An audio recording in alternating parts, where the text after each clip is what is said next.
Magandang umaga, ngayon po ay araw ng Huwebes, January 11, 2024. Update po muli sa lagay ng panahon.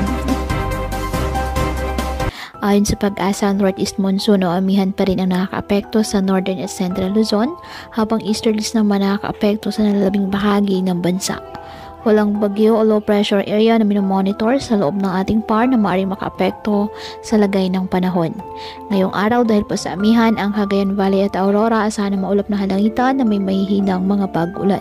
Ang Ilocos Region, Cordillera Administrative Region at nalalabing bahagi ng Central Luzon, bahagyang maulap hanggang sa maulap na halangitan with isolated light rains dahil pa rin po sa amihan.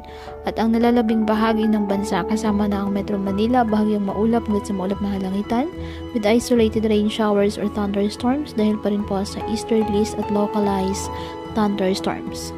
Kaya patuloy po na pinag-iingat ang ating mga kababayan sa banta ng mga pagbaha at pag-uho ng lupa at ugaliin na magdala palagi ng payong o kahit anumang panangga sa ulan sa tuwing lalabas ng ating mga tahanan.